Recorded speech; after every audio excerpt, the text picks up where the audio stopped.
میرے بچوں بھائیوں، ماں باپ کا کام آپ اتنے تجربے کار نہیں جتنے آپ کے ماں باپ تجربے کار ہیں، اور بھی دیکھیے کہ ماں باپ کی خدمت کرنے کے بعد اس کا پھل آدمی کو کیسا ملتا۔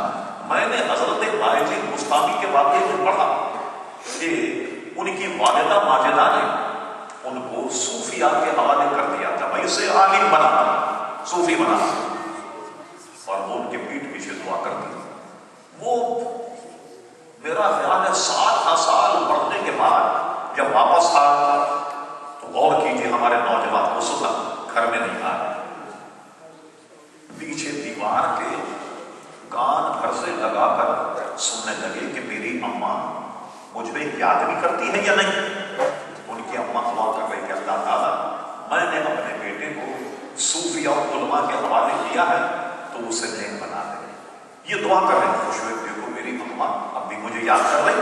اس کے بعد کہنے کہ میں اچانک گھر میں گیا اور اماں نے مجھے سینے سے لگا دیا اور وہ دعا کی کہ جتنے عرصہ میں صوفیاء میں رہ کر جو منصب نہیں پایا وہ میں نے اس دن اپنی اماں کی دعا سے پایا، وہ منصب میں نے اپنی والدہ کی دعا سے پا لیا۔ تو جو کچھ ملتا ہے ماں باپ کی دعا سے ملتا ہے، ماں باپ کی خدمت کی جائے۔ انہوں نے یہ اب رب کریم کی بارگاہ میں اپنی نیکی پیش کی، اللہ کی قبول ہو گئی، پتھر کھسک گیا۔ دوسرے نے کہا کہ ایسا معاملہ ہوا اور میں خوف خدا مجھے یاد دلایا اور میں بدکاری سے بچ گیا اور جو کچھ اس کی ضرورت تھی اس کو پوری کی۔ اب دیکھیں کیا ہم کسی غلاظت کسی برائی میں ڈوب جائیں اور اچانک ہمیں خوف خدا یاد آ جائے، کیا کبھی ہم کسی گناہ سے ہٹے، کبھی گناہ سے ہم نے پرہیز کیا، کبھی گناہ سے ہٹے گئے، اللہ تبارک و تعالیٰ دیکھ رہا، اللہ تعالیٰ کا خوف ہمارے دل میں آیا؟ کبھی نہیں ہوتا۔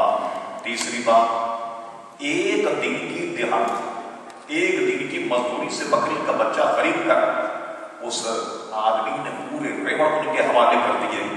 اس کو کہتے ہیں امانت۔ اللہ اکبر۔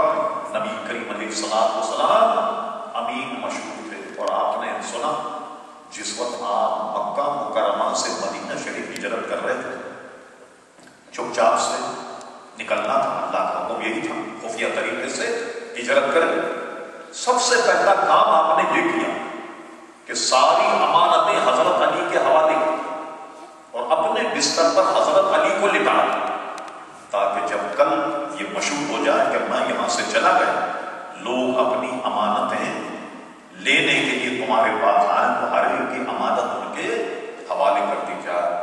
حضرت علی کو بستر پر لٹایا اور چلے گئے۔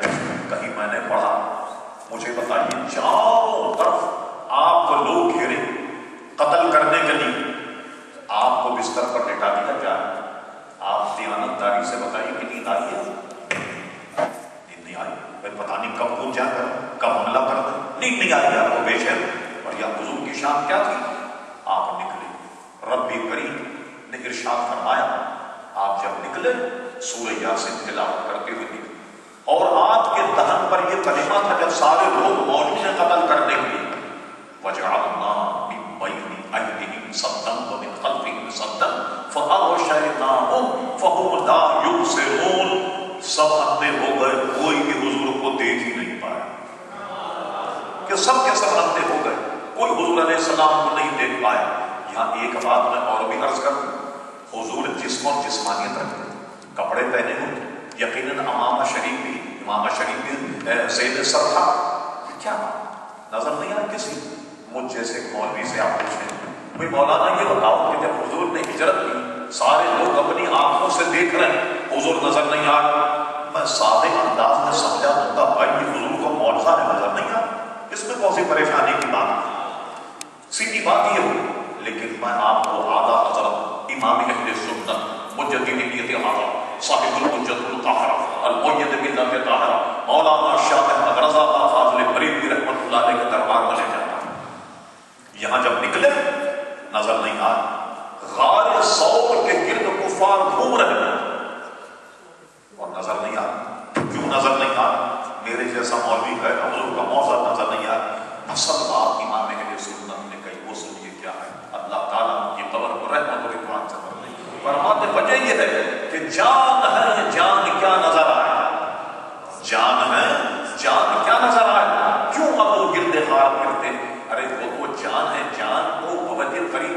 نظر نہیں آتی. ارے دشمنوں غار کے گرے کیوں گھوم رہے؟ وہ تو جان ہے، جان اتنا قریب ہے کہ بوجہ اقرب ہونے کے جان نظر نہیں آتی. وہ کائنات کی جان ہے، وہ یقیناً اس جہاں کی جان، اس جہاں کی جان. بلکہ امام اہل سنت کرتے وہ جو نہ تھے تو کچھ نہ تھا، وہ جو نہ ہو تو کچھ نہ ہو، جان ہے وہ جہان کی جان ہے تو جہان. ایک اور آگے فرما اللہ کی سرکار قدم شان نہیں ہے، انسان نہیں انسان، وہ انسان نہیں ہے. قرآن تو ایمان بتاتا ہے نہیں، اور ایمان یہ کہتا ہے میری جان ہے، وہ ایمان کی بھی جان ہے. اللہ اکبر. اعلیٰ حضرت امام اہل سنت فرماتے ہیں کہ جب تک کہ اپنے آپ کو حضور کے سپرد نہ کر دو کہ وہ ہماری جان اور مال کے مالک ہیں، اس وقت تک ایمان کی حلاوت کو نہیں پاؤ. جب تک کہ یہ عقیدہ نہ ہو کہ ہمارے مال جان سب کے مالک حضور صلی اللہ علیہ وسلم ہے، اس وقت تک ایمان کی حلاوت محسوس نہیں ہوگی. عزیزان گرامی، تو حضور علیہ السلام جب چلے، آپ تو چل رہے، حضرت علی کو بستر پر چھوڑا. یہ اتنا خطرہ کائے کے لیے تاکہ امانت جن لوگوں کی ہے ان کو واپس کر دیں. کسی نے حضرت علی سے پوچھا کہ کہو اس دن نیند آئی جب چاروں طرف لوگ گھیرے ہوئے؟ ارے کہا اس دن تو میں اتنا مزے سے سویا کہ اس سے پہلے کبھی سویا نہیں. وجہ کیا ہے؟ وجہ یہ ہے کہ حضور علیہ السلام نے جب میری ڈیوٹی لگا دی کہ جتنی امانتیں ہیں لوگوں تک پہنچائی جائیں، اس سے پہلے مجھے موت کا اس سے پہلے تو موت ہی نہیں آئے گی. جب حضور نے ایک ذمہ داری میری لگا دی تو میں سمجھ گیا کہ مجھے کوئی نہیں قتل کر سکتا، نہ مار سکتا، جب تک کہ امانتیں لوگوں تک نہ پہنچا. یہ یقین کی عزیزان گرامی منزل ہے. ایسے یقین کی دولت سے اللہ تعالیٰ ہمارے قلوب کو منور فرما. بات کہاں سے چلی تھی کہ ایک بکری کے بچے سے پورا ریوڑ اس کے حوالے کر کا یہ سب کا سب تمہارا بتاؤ. بندے بتا کیوں مذاق کرتا تھا؟ مذاق نہیں، یہ سب کا سب تیرا.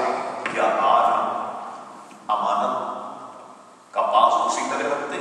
حضرت انس بن مالک سے حدیث علماء موجود، حضور علیہ السلام جب گفتگو فرماتے، خطبہ فرماتے، یہ کلمات 3 مرتبہ ارشاد فرماتے: لا ایمان لمن لا امانت له، لا ایمان لمن لا امانت له، لا ایمان لمن لا امانت له.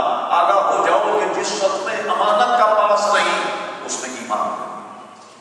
آج ہمیں امین ہونا چاہیے، سرکار کے غلام ہے نا، کبھی امانت میں خیانت عزیزان گرامی نہیں کرنی چاہیے.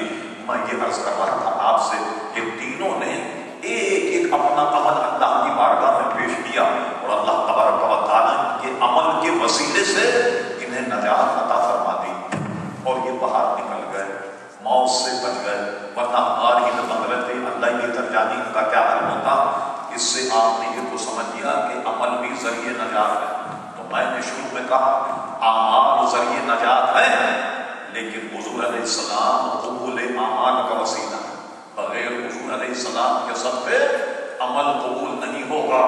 اور حضور علیہ السلام اور اعمال ان دونوں پر آپ گفتگو کریں تو ایک الگ عنوان، مگر میں صرف ایک نمونے کے طور پہ پیش کرتا ہوں. ارشاد باری تعالیٰ یا ایھا الذین آمنوا لا ترفعوا اصواتکم فوق صوت النبی ولا تجهروا له بالقول كجهر بعضكم لبعض ان تحبط اعمالكم وانتم لا تشعرون. ہمارا اعمال کا معاملہ یہ ہے ایمان والوں، جب ہمارے حبیب علیہ السلام کے دربار میں آؤ، خبردار اپنی آوازوں کو پس رکھنا. کہیں تم نے ایسی گفتگو کی جیسے بعض آدمی بات سے گفتگو کرتے ہیں، کبھی تمہاری آواز بلند کبھی ان کی آواز بلند. اگر تم نے ہمارے حبیب کے دربار میں اپنی آواز ہمارے حبیب کی آواز پر بلند کی، ان تحبط اعمالکم، سارے اعمال اکانت چلے جائیں، نہ نماز کا پتہ، نہ روزے کا، نہ حج، نہ زکات، سارے اعمال چلے جائیں. وانتم لا تشعرون، اور اس طریقے سے تمہارے اعمال تباہ ہوں گے کہ تمہیں پتہ بھی نہیں لگے گا، سارے اعمال اکانت چلے جائیں گے. آپ نے دیکھا مقام مصطفیٰ صلی اللہ علیہ وسلم، تو میں عرض کر رہا تھا اعمال یقیناً وسیلہ ہے، مگر حضور علیہ السلام اعمال کے قبول ہونے کا وسیلہ ہے. اور آپ قرآن سے سن لیجیے، یا ایھا الذین آمنوا اتقوا اللہ، اے ایمان والوں اللہ تبارک و تعالیٰ سے ڈرو، وابتغوا الیہ الوسیلہ، اللہ تعالیٰ کے دربار میں وسیلہ تلاش کرو. اب آپ کہیں کہ صرف نماز روزہ ہی وسیلہ، تو دیکھیے یا ایھا الذین آمنوا